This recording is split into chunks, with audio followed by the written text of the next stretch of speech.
Welcome back, Nerd Squad. Today we will be taking a closer look at some of the supervillains who deserve the hate they get. Spoiler alert, from a superhero perspective, they all kind of do, though some more than others. We will be taking a close look at some of the worst crimes ever committed in comics, as well as some of the worst crimes ever committed when it comes to the writing and motivation that our supervillains have to deal with. Some of the writing is what deserves the real hate here. I am obviously a huge supervillain fan myself, like my fellow host Sasha, so I really want to love all these villains as much as I want to hate them. And I want to know how you feel when it comes to supervillains in comics. Do you love them, hate them, fear them? Are there lines you don't think should be crossed when it comes to violence and crimes? How do you feel about comic book supervillains and the atrocities they commit? Let us know in the comments below. Alright, let's get counting.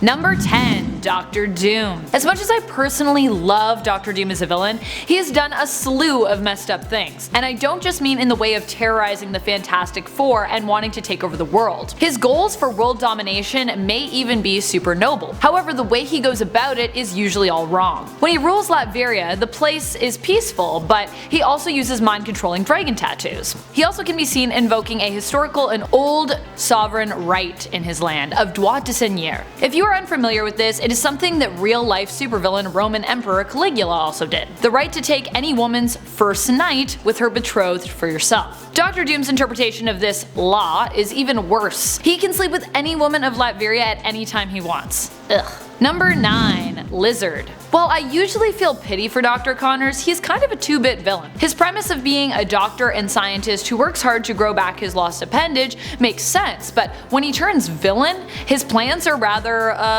lackluster. Granted, you can interpret this as his animal mind taking over, but the idea of a brilliant man who turns into a dumb animal who is often defeated is just not very interesting. In Sony's The Amazing Spider-Man franchise, his plan is to transform the whole city into lizards. Why? Because he can. Because he's a lizard. Like, WTF. His plan isn't terrible, but his motivation seems pretty weak. And when he does manage to pull off some of the most dastardly things possible, it is often more harmful to him than anyone, making Connors better suited to be presented as a struggling hero. Like in the story Shed, where he loses control and eats his son, and then transforms back and has to deal with that.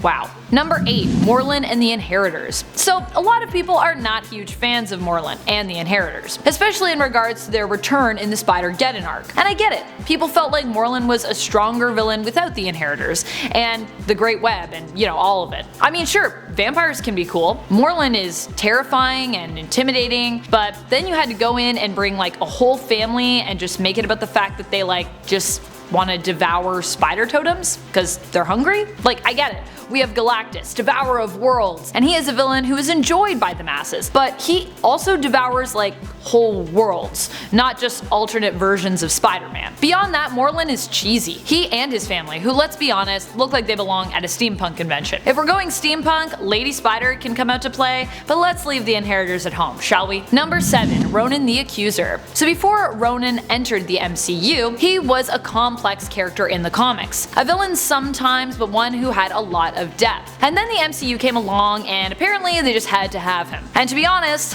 they sort of ruined him. In Captain Marvel, we get to see him more as he is presented in the comics, a Kree accuser who fights for and with the Supreme Intelligence. While Lee Pace is fantastic, what they have decided to do with his character in the cinematic universe is kinda just make him the butt of all the jokes. He has a dance-off with Star-Lord, he makes this face when confronted by Captain Marvel.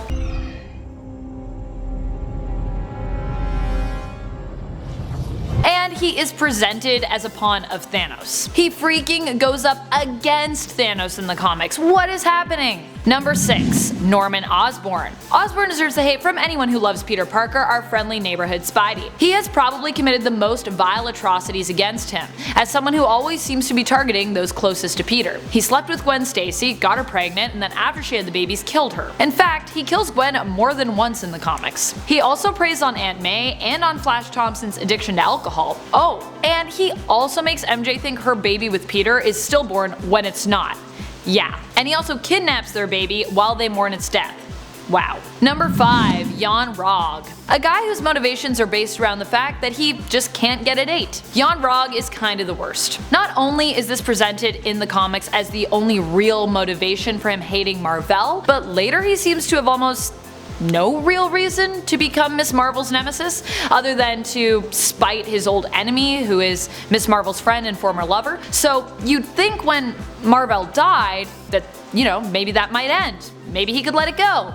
Nope. Apparently the feud has gotten so great between him and Miss Marvel that even after Mar-Vell's death, when Carol takes up the mantle of Captain Marvel, he decides to build a new Kree city on top of New York, squishing it, just to spite her. He does this as a result as well of the fact that when he calls up the Kree to tell them he has Captain Marvel in his grasp and would like to return home and be rewarded, they basically just roll their eyes at him and hang up on him. So yeah, that's the level of villain he often is. The Kree don't even care. No respect. Number 4. Black Mask. What would a hated supervillain list be without some of Batman's villains, am I right? Black Mask easily makes the cut for being one of the sickest ones out there. This Batman supervillain is also a nemesis of Catwoman. He goes so far as to kidnap Catwoman's sister Maggie and her husband. He then kills Catwoman's brother-in-law in cold blood in front of Maggie and forces her into cannibalism, making her eat her deceased husband. Ugh. Number 3. Talia. I'm sure no one is surprised about Talia's appearance on this list. This Batman supervillain and sometimes friend and lover is a complex one. While she is often seen as helping Batman in the comics and both sort of have a forbidden love thing going on, Talia has also raped Batman. And as a result of that, she became pregnant, didn't tell Batman, and then years later dropped their son off on his doorstep and was basically just like, he's your problem now. And Damian is often presented as being a problem for Batman, who is not the best at, the dad stuff. Though when your 10-year-old son randomly gets dropped in your lap and has a ton of attitude and is a trained assassin, I don't really know who would be good at dealing with that. Parenting is hard.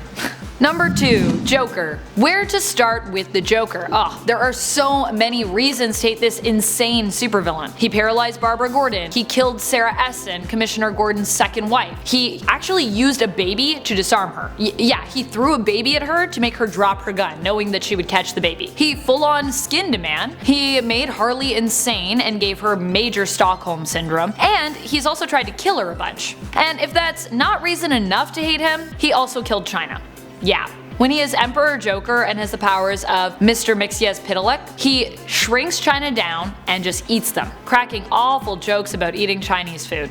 He killed billions of people there, what? Number 1. Purple Man. Kilgrave uses mind control to get others to do his bidding. He is particularly powerful, though his influence doesn't really work on everyone. Still, as we've already discussed multiple times here at Top 10 Nerd, persuasion powers do not belong to superheroes, and Kilgrave is a perfect example of why that is. He is a serial rapist who uses his powers to his advantage. If you thought he was awful in the Jessica Jones Netflix series, you don't even know. The comic series Alias by Brian Michael Bendis also does a great job of exploring a similar journey for Jones via the comics, so if you'd rather read than watch to learn more, I'd recommend checking that out. But beyond the crimes we see him commit in that storyline, he also often impregnates his victims, and in 2014 we saw him round up his purple children in the comics, who have inherited his powers, and then he turns them into sort of little troop of supervillain kids. Thank you so much for watching, Nerd Squad. I hope you found out some new dastardly details about some supervillains and some of the criminal writing and motivations behind them. Is there a supervillain that you love to hate even more than the ones listed here? Share your thoughts in the comments below. And also let me know if I condemned one of your all-time favorites who you can't help but love no matter what. And while you're heading down to our comments, be sure to click that like, smash that sub, and ring our bell. Ding ding, we love it when you do. This has been Top 10 Nerd, and I'm your host Amanda McKnight, reminding you, as always, to stay nerdy, YouTube.